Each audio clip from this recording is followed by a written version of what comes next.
There we go. Hello, Julie. Again, it's November the 7th, 2022, second part of our interview for today.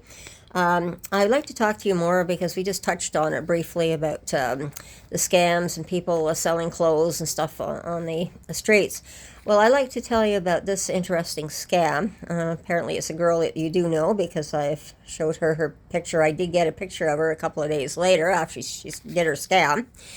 And it was interesting. I was just going up to the bank, just near GT, and was just going to the ATM machine. Well, beside that, there's steps there.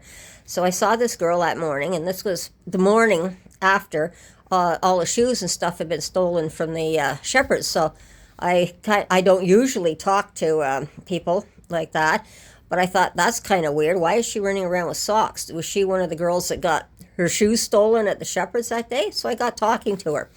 So she started talking to me, and so she started telling her story. She was crying, and her eyes were just so red. You thought she was in serious trouble. So I asked her what was wrong, and she said she had her wallet and her shoes and her bus pass stolen and her telephone stolen. And so I said, well, I can't do much to help you, but I noticed the shoes, and I asked her if had she reported the theft to the police, and her reaction was no. The police blamed her for having all her stuff stolen, and that it was all her fault. And she had no way to get home, and she just kept crying. And I asked her if the police had at least dropped her off to the shelter. No, they drove away and left her, is what her response was. Then she burst into tears and told me she was raped by 5 black men. So this was the next thing. At this point, she started crying more, saying her little girl was in Chio having open heart surgery, and her son's birthday money was stolen along with her wallet and ID. Then a lady, hearing what I had just heard, gave her $5 bill and left. Then I asked her where she lived, and she said in the West End in Stittsville. I asked her where her son was, and she said with her mother. I asked her where her mother lived, and she said next door to her. I told her I could use my phone to call her mother. Okay, she told me she had tried to and let it ringing 35 times, and even she tried, her mother would not answer. And even if I tried, I should say, her mother would not answer. Part of me was telling me this was a possible scam, but I went along with it because this was nothing like I had ever seen before. So I asked more questions. Had she ever lived in Ottawa? She said yes. I asked her if I could take her to the Shepherds or call outreach. Her reaction was as soon as I mentioned Shepherds, when she burst into tears again and said she was raped by 5 black men. I told her as I left she had been in Ottawa before, and had a bad experience before, and if the police didn't help her, was she known by police? So I asked from time to time, when can I try to help? From time to time, I do try to help the street people. Would she like to come back to my place and meet Diane, a street person? I knew that she might be able to help. As soon as I mentioned the name Diane, she just exploded and said she beat me up, and then again said 5 black men had raped her. Calming her down a little, I told her about the fact that I had known about the women's shoes and clothing being taken from the bins.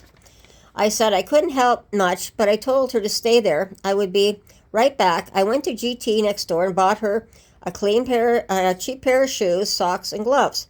When I went back upstairs, and she was now sitting on the steps in the GT, she put on the socks I had bought over her other socks, then the shoes, and stuffed the gloves in her pocket. As I still had to go back to the bank, I told her to stay there, get warm, to wait for me. I would take her back to my place and give her something to eat. Okay, as she hadn't been able to take her medication and wasn't feeling well. I had a feeling that she wasn't going to be there when I got back. I was right, but something is going on with the clothing. So this is one of the best scams, and I knew in the back of my mind I was being scammed at the time, but I found I needed to explain to people just how elaborate these scams went. So it wasn't the fact that I had spent $16 at all. That's not the point. Yeah. That wasn't the point on this. And then, of course, about 3 days later, I saw her and sitting there. And, of course, she was sitting there with her comforter, and she was sitting with a pair of winter boots beside her. So I asked her what she did with the shoes that I bought, and she said, oh, well, they didn't fit. So I'm pretty sure that she sold them. Like, they were only a $10 cheap pair of shoes. Mm-hmm. But I'm pretty sure she sold them. Probably for, most likely, her drugs. Because drugs. Yes, she's a drug addict, yeah. Yeah, because you know her. That's why I wanted to check. Yes.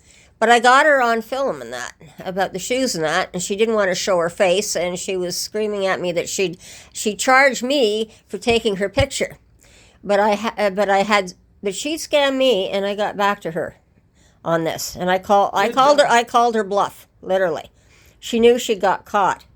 But I think that this is very important for other people to actually see just how much that people are actually being scammed. Yeah. So there was no children involved, no nothing. And you know her definitely from the Shepherds as well.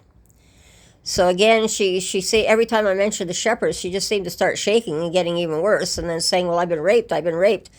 So I don't know what her full story is, but I also believe that she's probably been abused as well, probably at the Shepherds, from what you're saying at the same Big time. time. Yes, she did. Yeah, they did. Yeah, they did. The guys. Excuse me. Yeah, they took advantage of her and they gave her drugs, and they probably trafficked. Told her to sell her body for drugs. Yeah.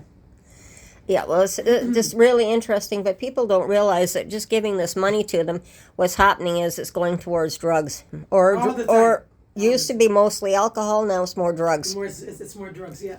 And I've been told that even $2 will buy you a little bit of drugs. It won't buy you very much.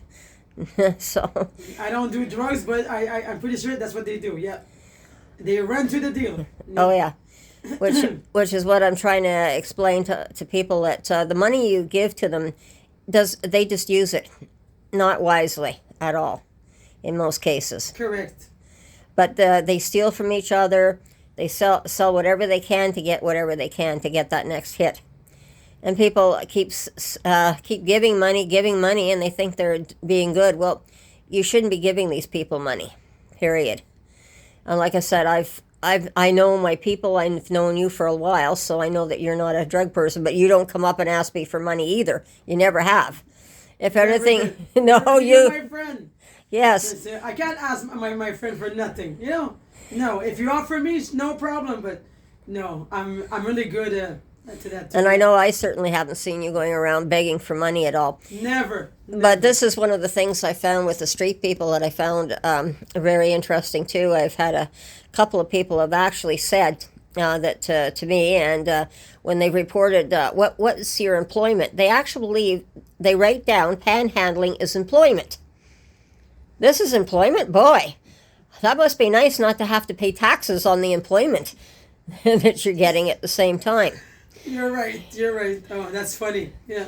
No. It is. No, but this is exactly it. They're writing it down as they think it's employment. And because one of the girls at the Shepherd where we were years ago, who's in there now, told me that the girls talk among themselves and they figure they don't have to work at all. They can just panhandle. Yeah, that's what they do.